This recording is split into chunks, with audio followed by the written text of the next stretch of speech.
La industrialización hizo rica a Inglaterra, pero la puso enferma. Por la ciudad cada vez más extensa corría un fantasma: la enfermedad. Hace 200 años, la enfermedad era tan misteriosa y terrorífica como lo había sido hace 2000 años. La gente no sabía de dónde venía la enfermedad, ni en la mayor parte de los casos cómo curarla. Estas cabezas de cera muestran los verdaderos horrores de las enfermedades de la época. Viruela, tuberculosis, tenían consecuencias absolutamente terribles. En unas calles cada vez más llenas, esas consecuencias se intensificaban. Pero la misma era que vio cómo aumentaba la enfermedad fue testigo de unos descubrimientos que sentaron las bases del cuidado de la salud de hoy y que hicieron la medicina moderna.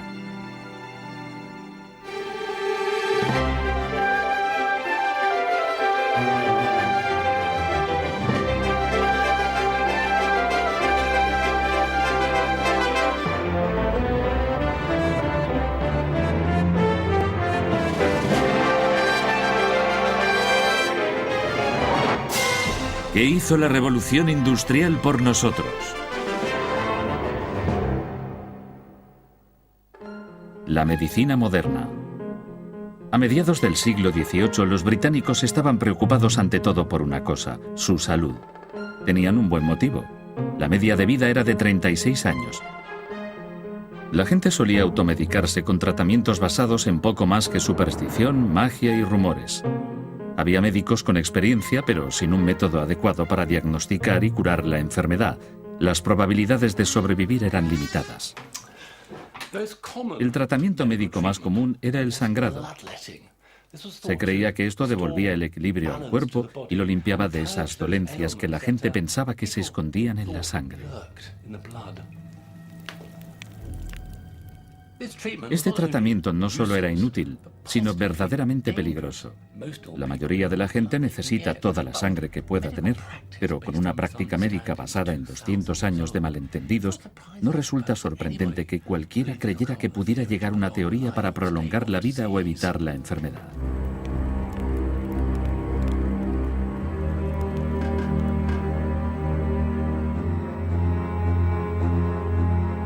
De hecho, un nuevo tipo de empresario médico se estaba haciendo rico precisamente con eso.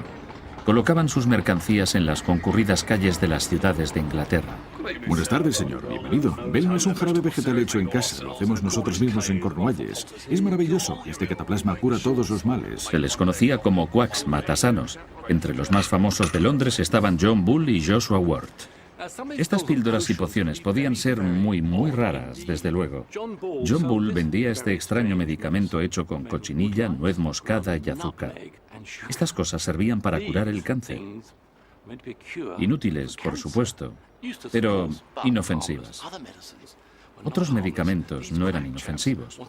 Estos colegas quacks querían darle un toque a su medicamento para hacerlo más atractivo al público y le ponían cosas terriblemente peligrosas: arsénico y mercurio. Y Joshua Ward llegó a vender esas cosas al rey y la reina. Asombroso. Te podían dejar ciego, paralítico, incluso matarte.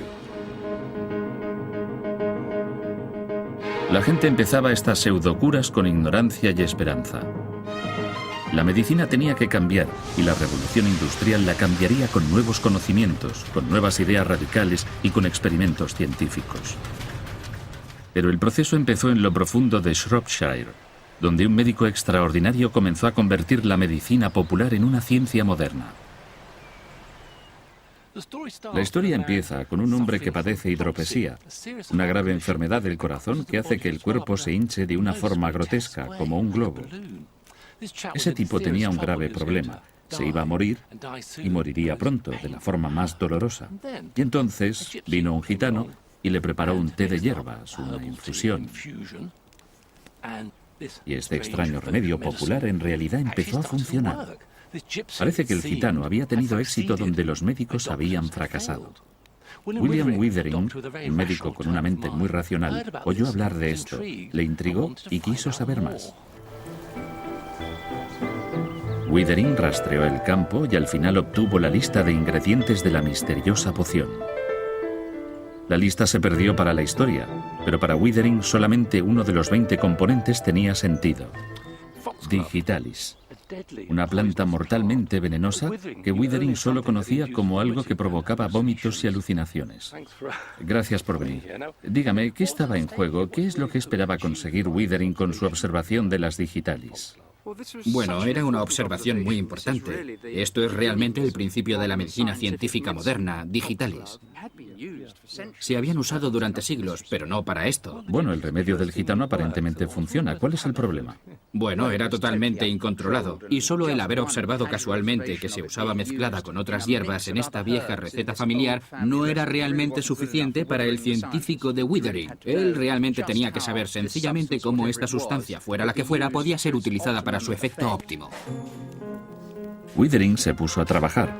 Descubrió que las hojas grandes eran las partes más efectivas porque contenían la mayor concentración del elemento activo. Pero las Digitalis son venenosas, potencialmente mortíferas, así que la dosis era crucial. Withering no dejó nada al azar. Le llevó 10 años perfeccionar su estudio. Era un científico meticuloso. Sí. Observaba, experimentaba, registraba y por fin llegó a estas conclusiones. Y estas conclusiones todavía se consideran buenas hoy. Withering había conseguido un primer triunfo. Había demostrado que explorando una enfermedad y midiendo con precisión la dosis de las drogas usadas para controlarla, podía ser curada potencialmente. Pero las causas de la enfermedad seguían siendo muy misteriosas. ¿Por qué ocurría, por ejemplo, que cuanta más gente había en un sitio, más se ponían enfermos? Esta es la cárcel de Newgate, en Londres. Estar encerrado aquí era muy mal asunto. El lugar era asqueroso y lleno a reventar. La enfermedad estaba absolutamente en todas partes. De hecho, los presos a menudo morían de dolencias horrorosas antes de que el verdugo pudiera ponerles las manos encima. En octubre de 1790 hubo un brote de tifus, conocido en la época como fiebre de la cárcel. Fue tan malo que no solo se morían los presos, sino también los miembros del personal. Había que hacer algo muy sencillo.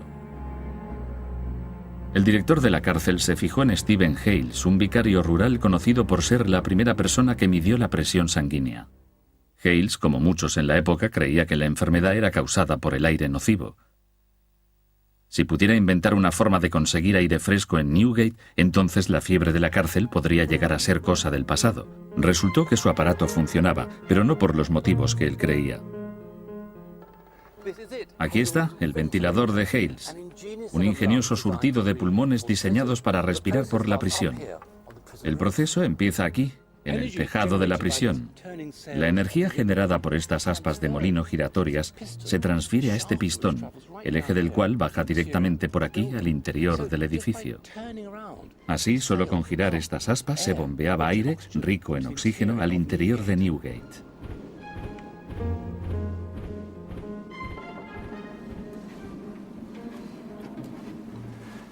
Aquí está lo realmente interesante, en las celdas. Estos son los pulmones de la prisión manejados por el molino de viento del tejado. Esto transporta aire fresco al interior de las celdas, pero también lleva ese aire sucio hacia afuera. Hales aseguraba que este ventilador reducía las muertes en la prisión a la mitad.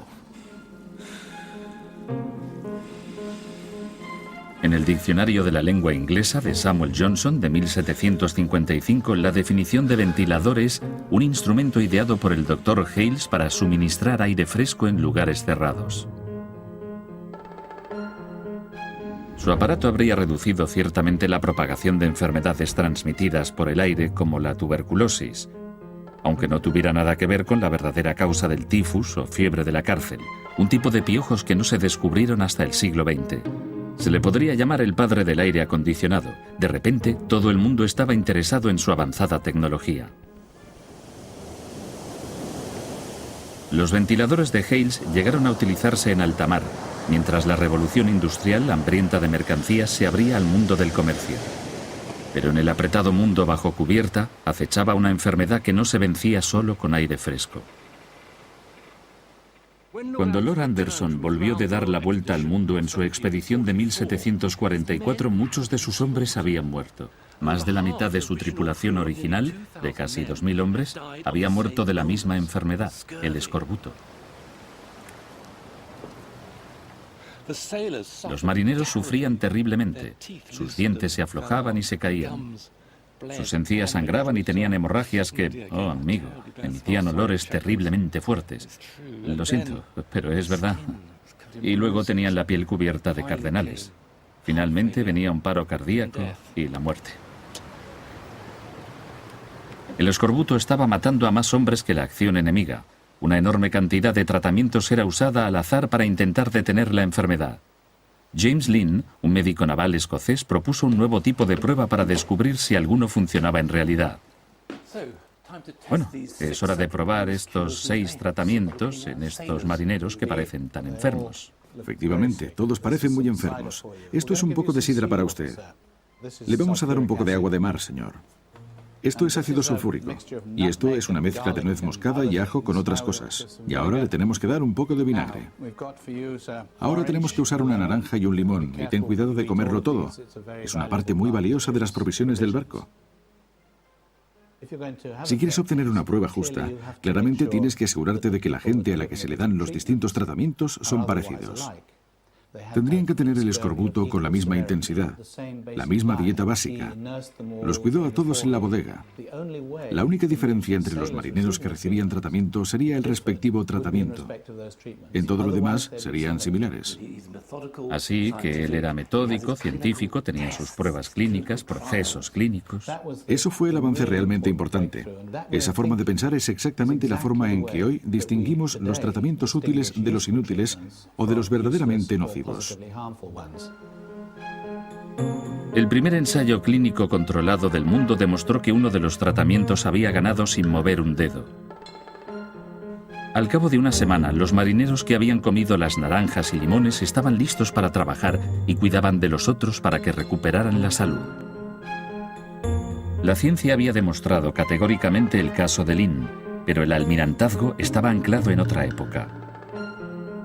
Ignoró los hallazgos de Lynn durante más de 40 años y miles de marineros murieron sin necesidad.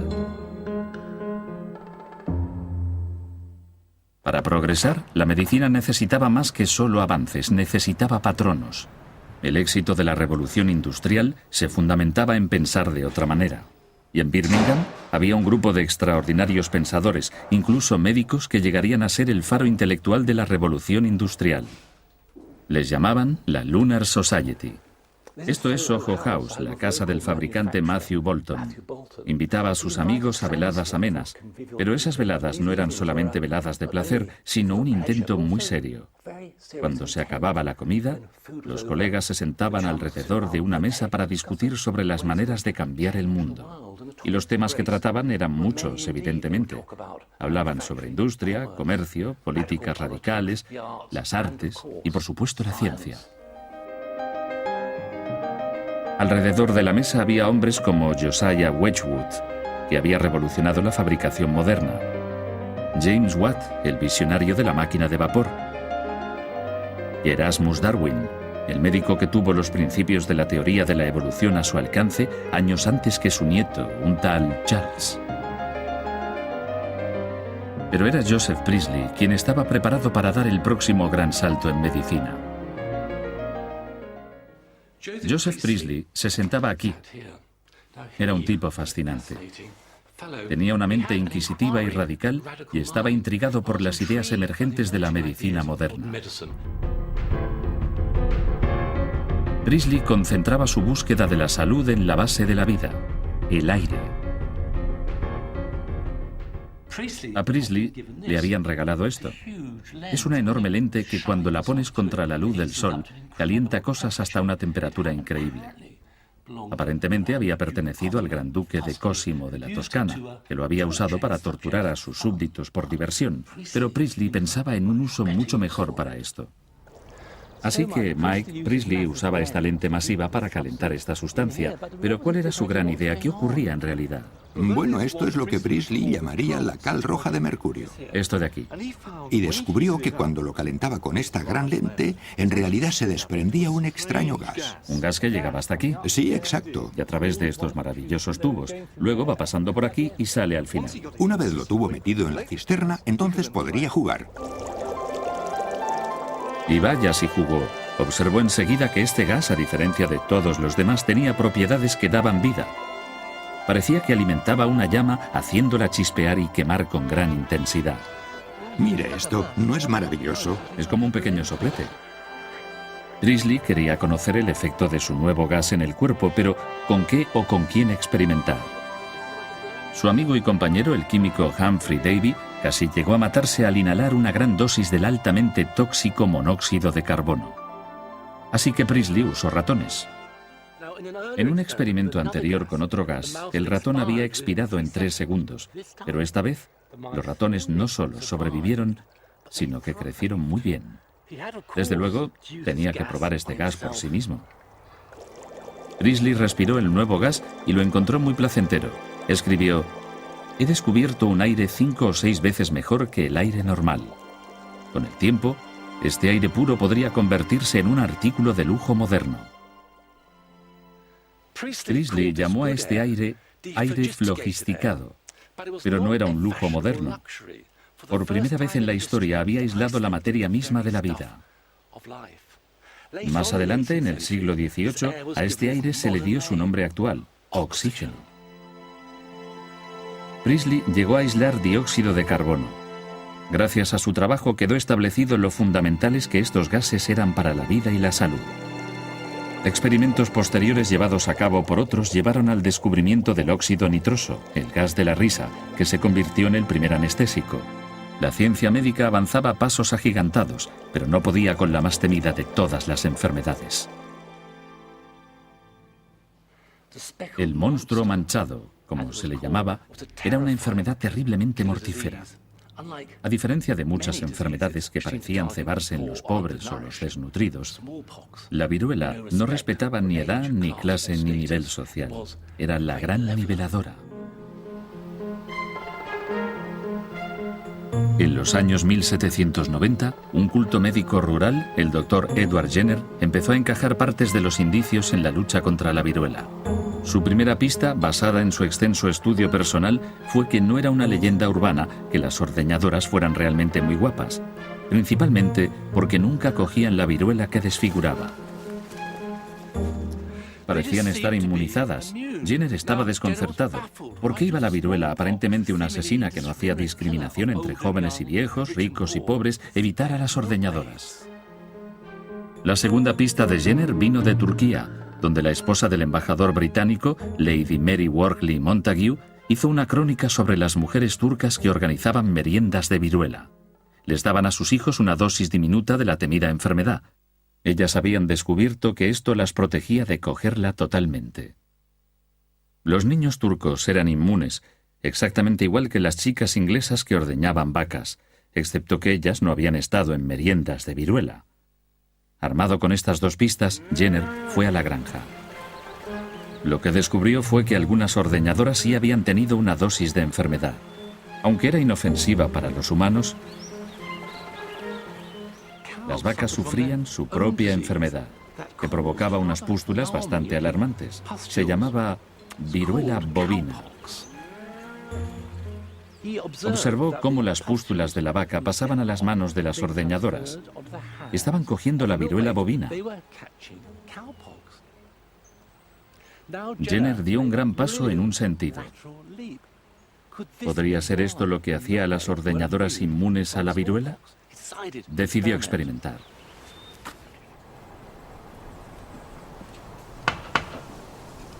El 14 de mayo de 1796, cogió pus de una herida de viruela bovina de la mano de una ordeñadora llamada Sarah Nelms y lo introdujo en el brazo de un chico de 8 años, James Phipps. 2 meses más tarde decidió ver si la viruela bovina le había dado a James algún tipo de protección contra la viruela. Solo había una forma de hacer esto. James fue invitado de nuevo a recibir una dosis potencialmente mortífera de viruela inyectada en el brazo. Lo que James Phipps pensó de todo esto no está escrito, pero afortunadamente la viruela bovina había funcionado. James había sido la primera persona en Inglaterra en ser vacunada con éxito. Había formado parte de lo que quizá fue el único gran descubrimiento del siglo. Anteriormente, en los años malos, la viruela había causado un 10% de todas las muertes en Europa. Millones de personas, incluyéndome a mí, acabamos siendo vacunadas. De hecho, justo aquí. 200 años después, el mundo vio el final de esta terrible enfermedad. En realidad, la viruela es la única enfermedad que ha sido totalmente erradicada, y ahora el virus sobrevive solo en un reducido número de laboratorios del gobierno. Pero al mismo tiempo que la revolución industrial estaba erradicando algunas enfermedades, estaba creando otras. Las pruebas del por qué estaba ocurriendo esto eran más abundantes en los lugares de trabajo de las zonas industriales. George, ¿qué problemas de salud tenían las personas que trabajaban en talleres como este? La cantidad de pelusa que vuela por la sala es bastante grande. Con los años esto aumenta y coges una enfermedad llamada visinosis. ¿Qué tal su oído? Yo llevo un audífono en casa desde hace años porque todos acabamos sordos. Imagino que las máquinas eran peligrosas. ¿Qué hay del aceite en las lanzaderas? Solías tener aceite en los labios, claro, y antiguamente la gente moría de cáncer de labio. El carro se llenaba de aceite y solían coger cáncer de ingle porque se inclinaban sobre el carro continuamente. Es una profesión bastante peligrosa, una industria peligrosa. Sobre todo antiguamente, cuando tenías a la gente trabajando 12 horas al día y estaban cansados al final de la jornada, y entonces es cuando había accidentes con las correas. Aumentaba la evidencia de que la salud de la gente se arruinaba por sus condiciones de trabajo. Pero hacían falta pruebas para forzar al gobierno a actuar. Charles Thackeray, un médico de Leeds, las encontraría. Thackeray demostró de manera concluyente que había una relación entre la enfermedad y las condiciones en las que la gente trabajaba. Y lo hizo con la ayuda de una nueva tecnología procedente de Francia. Armado con este sencillo aparato, Thackeray era capaz de ver dentro de los cuerpos de sus pacientes con sus oídos. Se beneficiaba del trabajo llevado a cabo por un tímido médico francés. René Laennec quería escuchar el pecho de una joven paciente, pero era demasiado vergonzoso para colocar la cabeza sobre su pecho. Laennec salió a dar un paseo y encontró una solución a su problema. Mientras paseaba, vio a dos niños jugando alrededor de un tronco. Un niño estaba en un extremo del tronco, golpeando, mientras el otro estaba en el otro extremo, escuchando.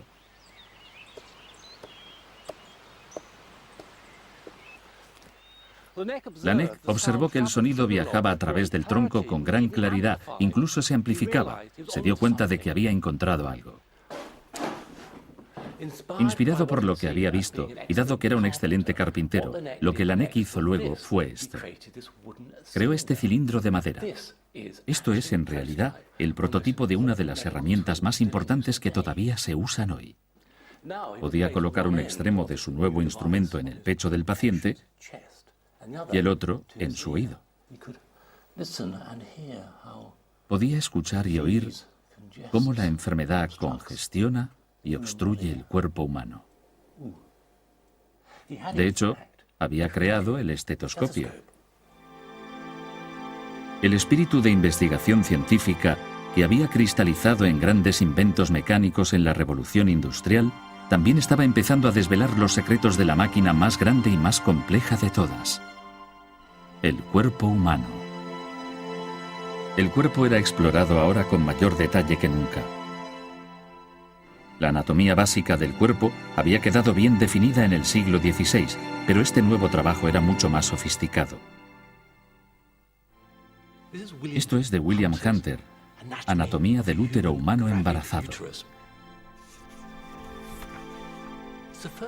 La primera vista moderna del cuerpo humano. Y las láminas mostraban el cuerpo por dentro y por fuera con un detalle clínico, científico, sin emoción.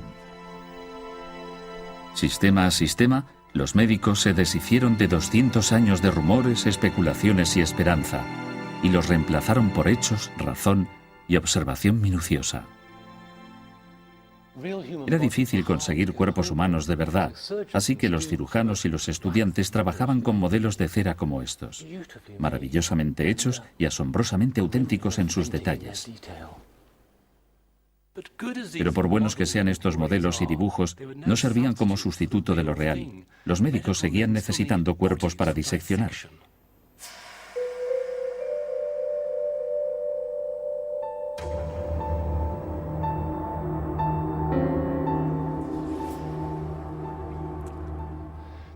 La única fuente legal de cuerpos para diseccionar era el cadalso, los cuerpos de los asesinos ejecutados. Pero esto no suministraba suficiente material.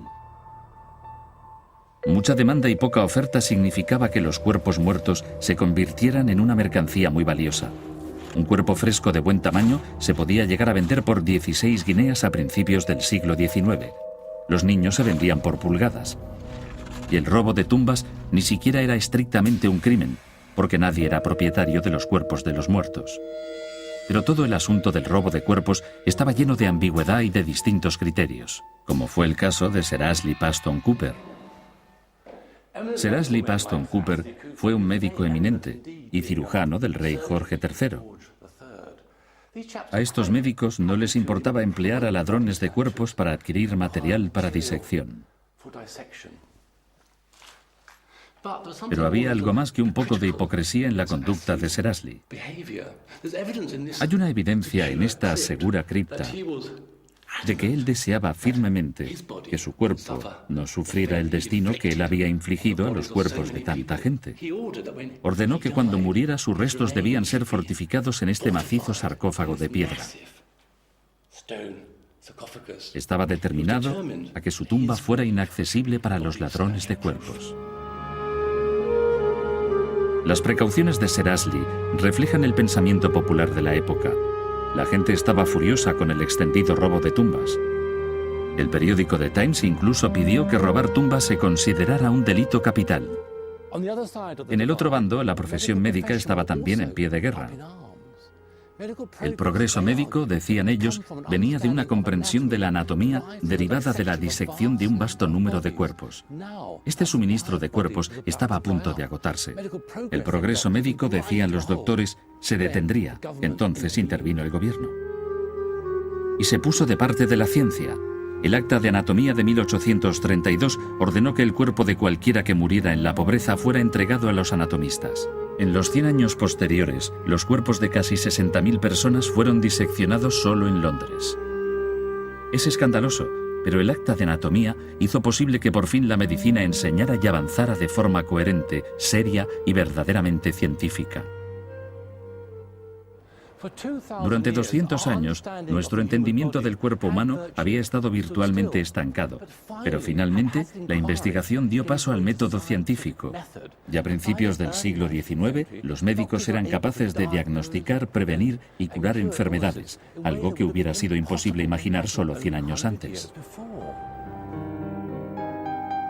Mientras la revolución industrial transformaba Inglaterra, sus efectos quedaban físicamente grabados sobre el paisaje.